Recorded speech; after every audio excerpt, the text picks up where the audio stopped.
The sun filtered through the glass walls of the Monroe estate as guests in tailored suits and glittering gowns toasted to Ava Monroe's 22nd birthday. But Ava stood apart from the celebration, her fingers nervously brushing the locket around her neck, the only piece she had left from her late grandmother. She never liked attention. Growing up in the shadows of wealth and high expectations, she found more comfort in the family's shipping docks than in ballrooms. But this year, everything felt different, off. Then came the moment. Her grandfather, Charles Monroe, founder and CEO of Monroe Logistics, titan of the global freight industry, lifted a trembling hand to quiet the crowd. His voice, though aged, still commanded the room. "I built this empire to secure our legacy," he began, locking eyes with Ava across the sea of family, board members, and masked smiles. "Today, I place that legacy in the hands of the person I trust most to carry it forward." A hushed gasp swept through the crowd. Ava's breath caught. "In front of everyone," Charles declared, holding up a thick, leather-bound folder, "I name Ava Monroe, my granddaughter, as the next CEO and primary shareholder of Monroe Logistics." The room froze. Champagne glasses halted mid-air. Ava felt her knees weaken. Her lips parted, but no sound escaped. She had never expected this. Not in a million years. Her mother's eyes widened. Shock or disapproval, Ava couldn't tell. But it was her stepfather, Darren Cross, who moved first. A slow, practiced smile slid onto his face as he clapped, the sound hollow, mechanical. Later that evening, the celebration was winding down when Darren approached Ava in the study, his expression unreadable. "Congratulations, sweetheart," he said, his tone sweet but tight. "Quite the honor, unexpected, but nice." Ava tried to gauge his sincerity, but something in his eyes sent a chill crawling down her spine. The next morning, everything unraveled. She arrived at Monroe Logistics headquarters to begin onboarding, only to be met by security guards who wouldn't even let her past the front desk. "Miss Monroe," the head of legal said coldly over a speakerphone, "per revised documentation filed late last night, the transfer of ownership has been paused pending review. You're no longer authorized to enter company premises." "What revised documentation?" Ava demanded. A courier arrived at her apartment hours later, handing her a thick envelope. Inside were legal documents, amendments to her grandfather's will, filings that predated the announcement. It stated that all executive decisions must be ratified by the board, and that temporary control was granted to acting CEO Darren Cross until her grandfather's health and legal competency could be formally evaluated. It was signed, stamped, filed. Her hands trembled as she read the final page. The board had already voted, in Darren's favor. Ava's phone rang. Her mother. She picked it up, desperate for comfort. "You shouldn't fight this, Ava," her mother said flatly. "Your grandfather's not well. Darren's just trying to protect the family. This isn't personal." The line went dead. Ava stood in her kitchen, blinds drawn, her entire world dissolving around her. In 24 hours, she had gone from heiress to outcast.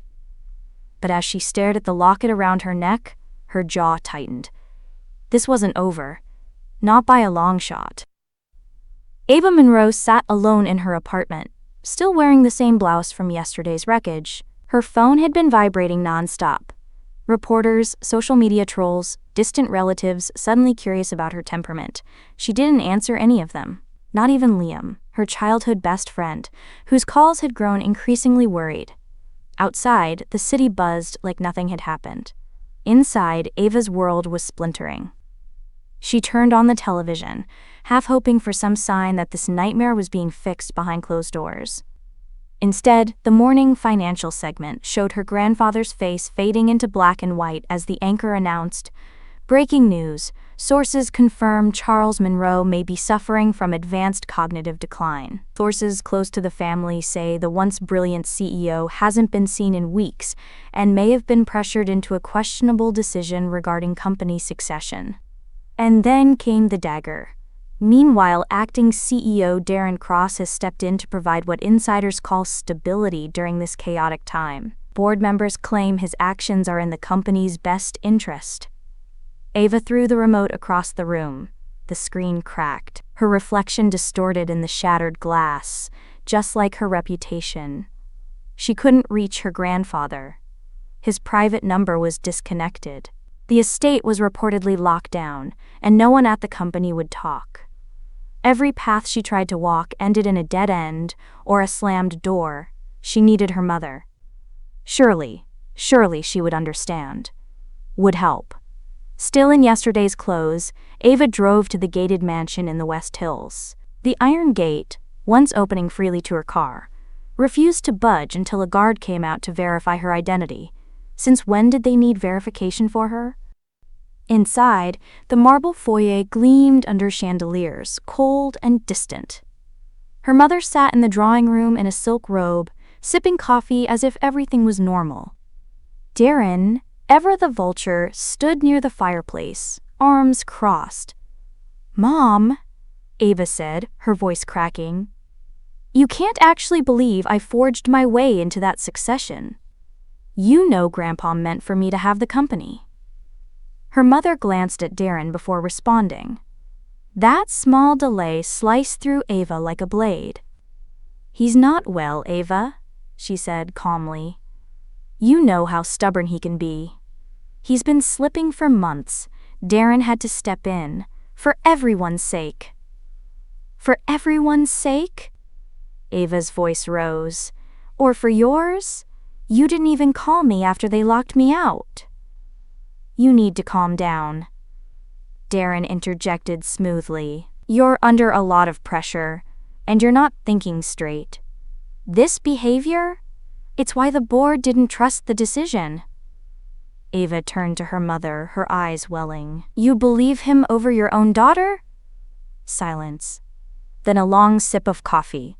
Her mother finally whispered, "It's not personal, Ava. It's business." And there it was. The final fracture. The moment the daughter realized the woman who raised her was no longer on her side. Ava left without another word. She barely remembered driving home. All she knew was that something was terribly wrong. Her grandfather hadn't just disappeared, he'd been erased. His mind, his will, his presence, all rewritten to suit Darren's rise. And the worst part? The world was buying it. But she wasn't done. If they wanted her to vanish, they'd have to try harder. Because Ava Monroe wasn't broken, she was just getting started. Ava Monroe stared at the towering glass walls of Monroe Logistics, her reflection warped in the mirrored surface. The building, once a symbol of her family's legacy, now loomed like a fortress keeping her out. Even from across the street, she could feel its cold indifference. Her name was still etched on the company's platinum dedication plaque in the lobby. But her access badge no longer worked. Her email account was deactivated. Her parking spot bore someone else's name. She no longer existed here. And yet, something told her this was where she had to return. Not with force, with proof. That night, back in her apartment, she began digging. She pulled out an old laptop, one Darren didn't know about, and began combing through the digital remnants of her inheritance. Old meeting notes, company memos, her grandfather's last emails. But most of the files had been scrubbed. Even the succession paperwork Charles had signed weeks before her birthday had vanished. She knew Darren was smart, but this was surgical. Every digital trail had been methodically erased. But even perfect cover-ups leave a fingerprint. At 3:17 a.m., a strange ping broke her concentration. A notification, an anonymous file transfer request. Attached was a single line. "You're not crazy. You're being erased. Open this." Ava hesitated, her finger hovering over the trackpad. Then she clicked. A download began. Slow, encrypted, then complete. What appeared was a folder titled Boardroom Backup R7. Inside were time-stamped audio files, screenshots of internal company messages, and something that made her stomach twist. A PDF of her grandfather's original succession letter, dated and signed 2 weeks before Darren's documents were filed. This was her smoking gun. But who sent it? She scrolled through the metadata. Nothing useful. Whoever had leaked this was hiding their identity well. Her phone buzzed. A text from an unknown number. Meet me. 8 a.m. Eastside train station. Don't tell anyone. The next morning, the sky was gray and heavy as Ava stepped off the platform and into the abandoned part of the station. The smell of rust and oil hung in the air. She scanned the space. Then, Ava. She turned. Liam. He looked older than she remembered. Messier. A dark hoodie, earbuds dangling around his neck, laptop case slung across his shoulder. But his eyes, quick, brilliant, cautious, were still the same. Liam? She breathed. I saw what they did to you, he said quietly. I've been watching the company for months. Something's been off ever since your grandfather disappeared from the boardroom. You sent me the files? I copied them before Darren's guys purged the servers. There's more. Much more. They're hiding something big, Ava. Bigger than just pushing you out. Her chest tightened. My grandfather, is he even sick? Liam hesitated. I don't think he ever was. Ava's mind reeled. It wasn't just betrayal. It was conspiracy. Lies stacked like dominoes, all leading to something. Someone who wanted her gone for good. As the station rumbled with the arrival of a passing train, Liam leaned closer. There's a clause in the original succession agreement, he whispered. One Darren didn't catch. It changes everything. Ava's pulse quickened. What kind of clause? But Liam only shook his head. Not here. Too risky. Tonight. I'll send you the safe house address. Be ready. As the train thundered past them, Ava felt the ground shift beneath her feet, not from the noise, but from the knowledge that her fight had just escalated. She wasn't just up against a greedy stepfather. She was about to uncover something that could take down the entire empire. And this time, she wasn't alone. The safe house wasn't what Ava expected. Tucked behind a shuttered laundromat on the east end of the city, it looked abandoned from the outside. But inside, the dimly lit room buzzed with old monitors, Ethernet cords, a whiteboard filled with diagrams, and Liam, bent over his laptop, eyes flicking across streams of code. Ava stood in the doorway, heart hammering. The scent of dust and old wires clung to the air. Tell me this was worth it, she whispered.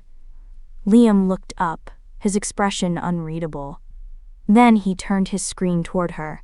There it was, the clause, buried on page 73 of the original shareholder succession agreement, in fine print no one would ever think to question, was a single paragraph handwritten by Charles Monroe himself. In the event of a contested succession or claim of mental incompetence, all temporary power transfers are nullified if the named successor, Ava Monroe, presents this signed addendum, which reverts full executive authority immediately. Ava's breath caught in her throat. This gives me the power back? Liam nodded. It overrides Darren's claim. He missed it, probably too busy celebrating his coup to actually read the full document. But why would Grandpa hide it like this? Because he knew someone would try to take it from you, Liam replied. He didn't trust the board. He didn't trust your mother. And now I'm starting to think he didn't trust Darren at all. Ava stared at the screen, her eyes welling. The betrayal burned, her mother's silence, Darren's lies, her grandfather's disappearance, all of it, boiling into a storm inside her. I'm going to the board, she said, her voice suddenly firm. I'm going to walk into that glass palace and hand them this. Let them try and stop me. Liam grabbed her wrist. Not so fast. What? I've been watching your stepfather's movements. Last week, your name was flagged on a dark web bounty forum. Ava blinked. A bounty? $5,000. For surveillance. 10 for interference. Someone wants you, silenced. A chill crawled down her spine. I don't think it's just about the company anymore, Liam added. I think Darren knows you found something. And he's getting desperate. Ava stood frozen, fists clenched. Then let him be desperate. That night, with the document locked safely in her bag, Ava left the safe house. Her mind raced with everything she needed to do. Contact the board, call the press, fight back. She didn't notice the black SUV behind her until it was too late. She was crossing the street, just feet from her car, when the engine roared. Tires screamed against pavement, a flash of headlights. Ava turned, then impact. The world shattered around her. Glass, metal, screams, then darkness. She came to hours later in a hospital bed, IV in her arm, her skull throbbing. Her vision blurred. Liam sat by her side, blood-stained hoodie, fingers clenched around her bag. "You're lucky to be alive," he said softly. "If I hadn't followed you, if I hadn't pulled you away at the last second." Ava closed her eyes. Her body ached, but her resolve was steel. They tried to silence her. They failed. And now, there would be no more warnings. No more kindness. Just war. The hospital bed was cold, the room dim except for the blinking monitor beside Ava's bruised body. Her ribs ached with every breath, her arm wrapped in gauze, and her temple bore a stitched gash that throbbed in rhythm with her fury. The doctors said it was a freak accident. She didn't believe that for a second. Neither did Liam, who refused to leave her side. He hadn't said much since the crash, but Ava could see it in his face. He knew Darren had escalated. And now, survival was no longer symbolic. It was literal. By morning, Ava was gone, discharged against medical advice, no forwarding information, no social media updates, no GPS trail. She had disappeared. And with her silence, the world whispered. News outlets spun the story like vultures circling a wounded lioness. "Heiress unhinged," one headline read. "Ava Monroe vanishes after attempted coup," read another. Talk shows speculated about her mental health. A grainy hospital photo leaked online, her face bloodied, her eyes vacant. They made her look unstable, dangerous, fragile. Exactly how Darren wanted her to look. Back at Monroe Logistics, Darren Cross tightened his grip. He paced the 34th floor boardroom in a custom-tailored suit, his every step calculated, every smile carefully rationed. To the board, he portrayed confidence and calm leadership. Behind closed doors, he barked into burner phones, demanded loyalty from subordinates, and made veiled threats to anyone still sympathetic to Ava. He claimed Charles Monroe was under full medical care at a private clinic outside the city, but when one board member asked for verification, Darren exploded. "No one disturbs Mr. Monroe," he snapped. "He's fragile. He gave me authority to protect this company, and that's what I'm doing." But cracks had begun to show. Employees whispered in break rooms about the night Ava was struck. An anonymous email began circulating with questions about forged documents. 2 longtime board members quietly stepped down. A shareholder meeting was postponed, twice. And still, no sign of Charles. No photo, no voice, no video. Only Darren's word. And suddenly, that wasn't enough. Across the city, hidden in a run-down studio apartment that once belonged to her grandmother's old housekeeper, Ava watched it all unfold on an old television with the volume low. Her hair was dyed a deep auburn. Her phone was wiped. She went by the name Jane, a childhood inside joke between her and her grandfather when they played spy in the halls of the estate. She wasn't hiding. She was watching, studying, planning. "You're turning into him," Liam said one night, half impressed, half worried. "Cold, strategic." "No," Ava replied. "He built an empire from nothing. I'm just trying to survive the one that was stolen from me." Then, on the 6th night, Liam burst through the door, breathless. "There's no record of your grandfather at any hospital. None. No admittance, no discharge, no medical file. He's not being treated anywhere." Ava froze. "Then where is he?" Liam hesitated. "I don't know, but I think Darren's lying to everyone. Not just about you, about everything." Ava stood slowly, her mind already spinning. If her grandfather wasn't ill, then he hadn't been pushed aside. He had vanished, just like her. And that meant one terrifying possibility. Charles Monroe had either been silenced, or he was hiding for a reason. The boardroom was electric with anticipation. Darren Cross stood at the head of the long mahogany table, exuding the confidence of a man who had won the game. The shareholders, dressed in their finest suits, whispered nervously, some eager, others skeptical. For months, Darren had controlled the narrative. Ava was unstable, her claim illegitimate, and Charles Monroe incapacitated beyond repair. Tonight, Darren intended to solidify his hold by announcing himself the permanent CEO, the final blow in his calculated takeover. But as the evening sun dipped below the city skyline, the doors to the boardroom burst open. A hush fell over the room. There, standing tall despite the wear of time, was Charles Monroe himself, alive, alert, and sharp as ever. Eyes wide, the board members gasped. Whispers erupted into stunned silence. Charles's gaze swept the room, stopping only on Darren. "You took my company," Charles said, voice cold and unwavering. "You thought I was gone. You thought I was broken." Darren's smug smile faltered, replaced by a flicker of panic. "Grandfather, you're supposed to be under medical care." "I faked it," Charles said, stepping forward. "Because I needed to see who would try to steal my legacy and how far they'd go." The room was spellbound as Charles pulled out a sealed envelope from his jacket. "I've been gathering evidence against you, Darren. Everything. The forged documents. The lies. The threats." He let the silence stretch. "But this is only the beginning."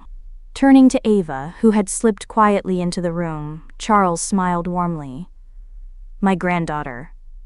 The rightful heir." Ava felt tears prick her eyes. Hope, relief, and a burning desire for justice surged through her. Charles continued, "But this company is more than just money or power. It's a family legacy, built on trust and sacrifice." He paused, eyes locked on Darren. "I'm not here to reclaim power alone. I'm here to expose the truth, and I need Ava's help." Darren's face darkened, realizing the tide had turned. He attempted to speak, but was drowned out by murmurs of approval for Charles and Ava. The chairman of the board, visibly shaken, cleared his throat. "We will postpone tonight's vote and launch a full investigation into these allegations." As security subtly moved to escort Darren out, Charles whispered to Ava, "This isn't just about the company. There are secrets buried deeper than you know, secrets your grandmother entrusted to me." Ava's heart pounded. The fight was far from over, but with her grandfather's return, the path to justice had finally begun. The study was cloaked in shadows, illuminated only by the flickering flame of a single candle. Ava sat on the worn leather armchair, clutching the delicate envelope she had found, tucked inside her grandmother's old jewelry box, a place she hadn't touched since childhood. The letter was yellowed with age, the ink faded but still legible. With trembling hands she broke the seal. The handwriting was unmistakable. Her grandmother's elegant script, heavy with sorrow and resolve. "To Ava, my beloved granddaughter, if you are reading this, then the worst has come to pass. There are truths buried in our family's past that have been kept hidden to protect us all. But the time for silence has ended. Darren Cross is not merely your stepfather. He is the blood of this family, born of a secret love my husband kept hidden from the world, a son cast aside, forgotten, and filled with resentment. Your grandfather's greatest regret was never revealing this to you, and for that I ask your forgiveness. But now, Darren's hunger for the company is not just greed, it is a claim to what he believes is rightfully his. Trust no one but Charles and yourself. The war has only just begun." Ava's breath hitched, the room spun, the walls closing in. Darren was no mere usurper, he was family. Blood tied in shadows and lies. Her mind raced back to every moment of betrayal, every cold glance from her mother, every calculated move Darren had made. It all suddenly twisted into a darker, more personal game. "Why didn't Grandpa tell me?" Ava whispered to the empty room. "Why did Grandma keep this secret?" Her phone vibrated. A text from Liam. "We need to talk. Urgent." Minutes later, Liam was in the study, his face grave. "I hacked into some old files," he said, dropping a folder onto the table. "Found evidence of a long-buried paternity test. It confirms Darren is Charles Monroe's son, born out of wedlock to a woman Charles loved but never married." Ava felt the weight of the revelation settle like a stone in her chest.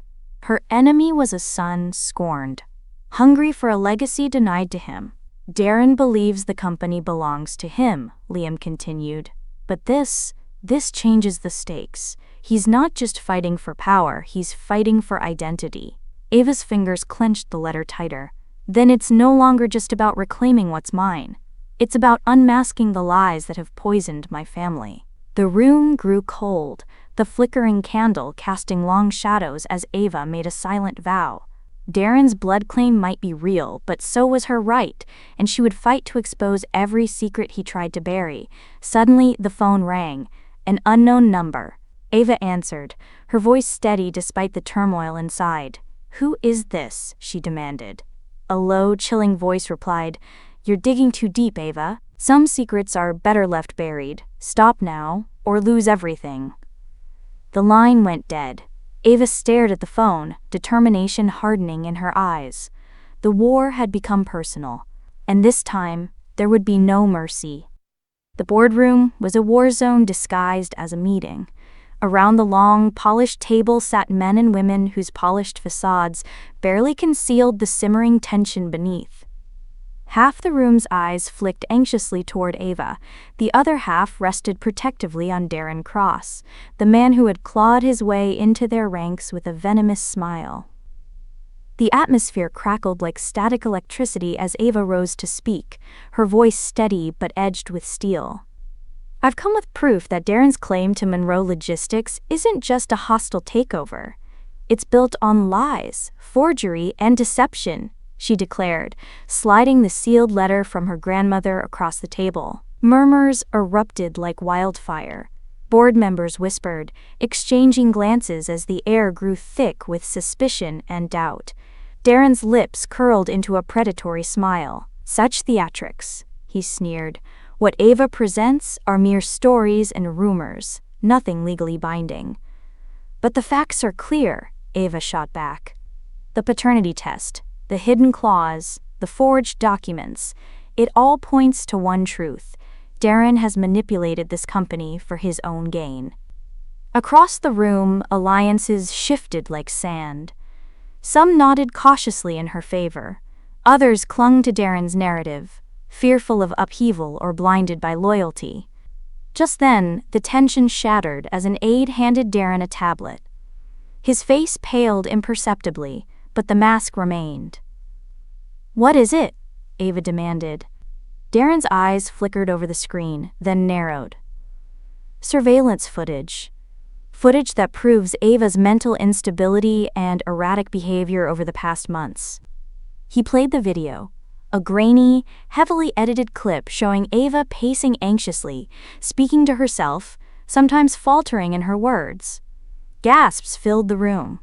"This is fabrication," Ava cried out, rising.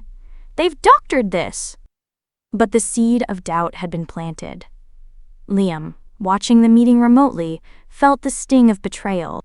He had hacked into Darren's security system and uncovered the footage. But it was only the tip of the iceberg. Minutes later, Liam burst into Ava's safe house, breathless and frantic.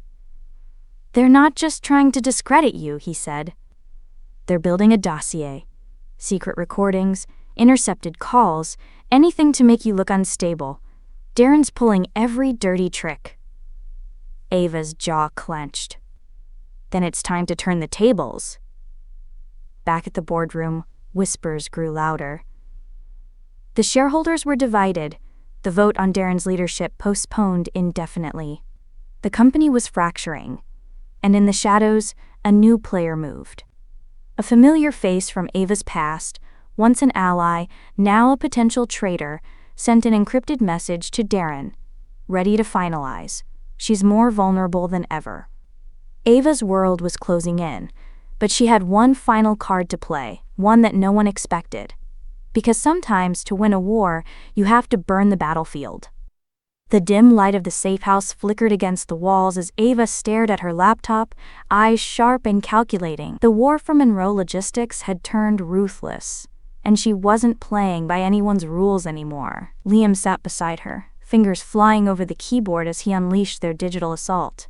Anonymous emails leaked to the press exposed Darren's forged documents and shady dealings.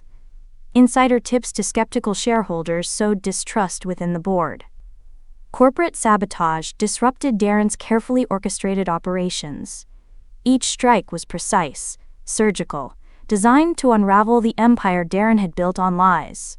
But with every move Ava made, the danger intensified. The message was clear. The more she fought, the more isolated she became. Friends grew distant, wary of Darren's influence. Her mother's silence deepened, and even Liam's steady presence couldn't mask the tension growing between them. Then, betrayal struck from the unlikeliest source. One evening, as Ava reviewed security footage, a cold realization crept over her. Someone close had fed Darren critical information, a leak from inside her inner circle. Her heart shattered. She confronted Liam, voice trembling with disbelief. "How could you?" Liam's eyes burned with pain. "I'm sorry, Ava. I never wanted this, but they threatened my family." The room froze. Trust, once rock solid, crumbled beneath the weight of fear and deceit. Yet Ava knew there was no time for despair. The clock was ticking. Determined, she gathered the last pieces of her grandfather's hidden plans. A secret trust fund, a shadow board of loyalists, and a final contingency clause that Darren overlooked.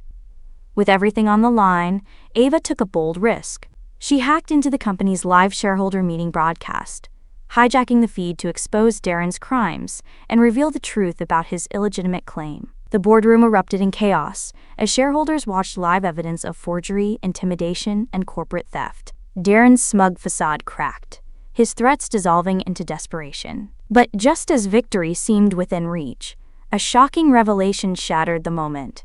Darren revealed a hidden video of Ava's mother colluding with him from the very beginning. Her betrayal and knife twisted deep into Ava's already wounded heart. The broadcast ended in stunned silence. Ava's world was torn apart once more. Betrayed, broken, but unbowed. The battle was far from over. The ballroom of the Monroe Tower had never been this full.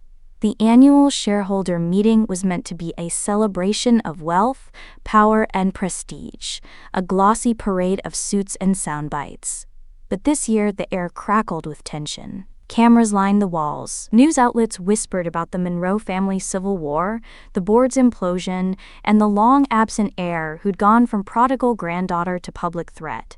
Ava Monroe stood at the edge of the stage, her spine straight, her jaw clenched, dressed in sleek black. No frills, no performance, just truth and fire. Across from her, Darren Cross leaned on the podium with the confidence of a man who had survived 100 betrayals and still come out standing. His voice, as always, was calm, measured, dangerous. "For the past 6 months," Darren said to the crowd, "this company has endured lies, interference, and chaos. All orchestrated by someone who refuses to accept that legacy is not earned by blood, but by vision and strength." He gestured toward Ava with an icy smile. "My stepdaughter has done everything in her power to dismantle what we've built here. But today, you, our trusted shareholders, have the power to decide. Me or her." Silence fell like a shroud. Ava stepped forward. "No," she said clearly. "You don't get to twist this anymore, Darren. You're not a victim. You're a fraud." She held up the folder in her hands and walked to the microphone. "This," she said, her voice strong, "is my grandfather's original succession plan. Signed, witnessed, notarized. It names me as sole heir and CEO. And thanks to Liam, she looked into the crowd, locking eyes with her once betrayer, now redeemed. We've traced every forged document you filed since. A murmur spread through the crowd, and this, she pulled out a USB stick, is a recording. My grandfather's voice, clear, coherent, and angry. She pressed play. If you're hearing this, it means Darren made his move. But let it be known, I was never incapacitated. I faked it to see who would stab me first. Darren's blood might be mine, but he will never be Monroe blood. The boardroom erupted. Red-faced, Darren lunged forward. She edited that! This is a smear campaign! But Ava wasn't finished. She stepped back and let the final bomb drop. There's one more thing, she said. A sealed clause in the Monroe Charter. In the event of a confirmed fraud by any executive, all of their stock is absorbed by the next rightful heir. She turned to the chairman. Darren's stock is now mine. Permanently. The board fell silent. And then, one by one, each hand rose in favor of Ava Monroe. The vote was unanimous. Darren Cross was finished. Security approached. And Darren's final words echoed in the room as he was led away. You think this is over, Ava? I'm part of this family, no matter what you bury. Ava stood in the center of it all, barely breathing. But then her phone buzzed. One new voicemail. From her mother. Ava, there's something you don't know. About your birth. About your real father. Darren wasn't wrong about everything. The screen faded to black, and the war had only just begun.